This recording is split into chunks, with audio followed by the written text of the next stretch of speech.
আসসালামু আলাইকুম ওয়া রাহমাতুল্লাহি ওয়া বারাকাতুহু। সম্মানিত ভিউয়ার্স, আশা করি সকলে ভালো আছেন। আলহামদুলিল্লাহ, আমিও আপনাদের দোয়ায় ভালো আছি। সম্মানিত ভিউয়ার্স, আজকে আমি আলোচনা করব কিভাবে আপনি অতি সহজে একজন রমণীকে বশীকরণ করতে পারেন বা একজন নারীকে বশীকরণ করতে পারেন। সে হতে পারে আপনার স্ত্রী, সে হতে পারে আপনার প্রেমিকা, সে হতে পারে আপনার ভাবি। তো আপনি যে কাউকে অতি সহজে মাত্র 3 দিনের ভিতরে তাকে বশীকরণ করতে পারবেন, আপনার প্রতি বাধ্যগত করতে পারবেন, তাকে যা বলবেন তাই শুনবে এই বিদ্যাটার মাধ্যমে। একদম সহজ উপায়। এই বিদ্যাটা আমার পরীক্ষিত বিদ্যা। আমি 8 বার বিদ্যাটাকে চালান দিয়েছিলাম, তবে 7 বার এটা আমার ফলাফল দিয়েছে। তবে একবার আমি নাম ভুল দিয়েছিলাম জন্য এই কাজটা হয়নি। তো যাই হোক, তো এই কাজটাকে কিভাবে করবেন এখন আমি পূর্ণাঙ্গ নিয়মে আপনাদেরকে বলে দিব। তো প্রথমে আপনারা আমার চ্যানেলটাকে অবশ্যই সাবস্ক্রাইব করে নেবেন এবং পাশে থাকা বেল বাটনটি বাজিয়ে দিবেন। তো দেখেন, স্ক্রিনের ভিতরে আমি একটা আসনের ভিতরে বসেছি। আসনের ভিতরে দেখেন এখানে অনেকগুলা সামগ্রী রয়েছে। তো আমার যে সামগ্রীগুলা, এগুলা খুব দামি দামি জিনিস।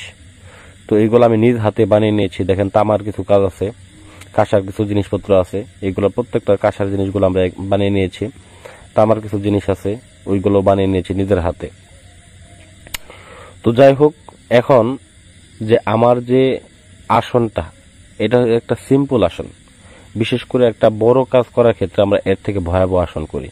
তো আপনারাও এরকম একটা সিম্পল আসনের মধ্যে আপনারা কাজ করতে পারবেন। তো বিশেষ করে এই কাজটা করার জন্য কি কি করবেন প্রথম থেকে বলি।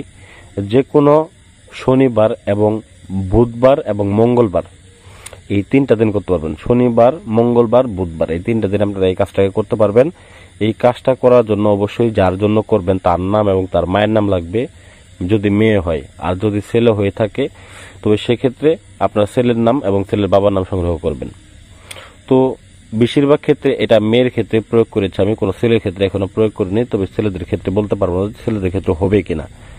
সেক্ষেত্রে আপনি দেখবেন যে নাম এবং মায়ের নাম মেয়েরটা সংগ্রহ করবেন এবং আপনার নাম এবং আপনার পিতার নাম সংগ্রহ করবেন। দেখেন স্ক্রিনের ভিতরে নকশার পাশেই লেখা রয়েছে কোন জায়গায় নাম লিখবেন। এরকম ভাবে আপনারা ওই জায়গায় নামটা লিখে নেবেন। তো জিনিসপত্রের মধ্যে কি কি লাগবে? জিনিসপত্রের মধ্যে আপনার লাগতেছে, এটা ভুজ পেপার লাগবে। একদম ভুজ পেপার আপনারা সুলভ মূল্যে বাজারে পেয়ে যাবেন, একদম কম দামে। আপনি এই কাজটা করতে গেলে একদম কম খরচেই হয়ে যাবে, ঠিক আছে? তবে এই কাজটা যদি আপনি জিন চালানোর মাধ্যমে করেন তবে সেক্ষেত্রে খরচ একটু বেশি হবে। তো যাই হোক, আমি শর্টকাটে ভিডিওটা আপনাদেরকে বলে দিতেছি। আমি শ্মশান ঘাটিতে আছি, আসলে বেশি রাতে মানে কাজ করে আমি ক্লান্ত। তো দেখেন, কাজ করার পর আমি আপনাদেরকে এটা বলে দিতেছি, আপনারা অবশ্যই আমার ভিডিওটা একটা লাইক করে দেবেন। তো দেখেন, এখানে যে নামটা রয়েছে, নামের জায়গায় অবশ্যই শুদ্ধভাবে নামটাকে লিখবেন। নামের ক্ষেত্রটাকে নির্ণয় করে লিখবেন। আর যদি ক্ষেত্র নির্ণয় করতে না পারে শুধু নামই লিখে দিবেন, সমস্যা নাই।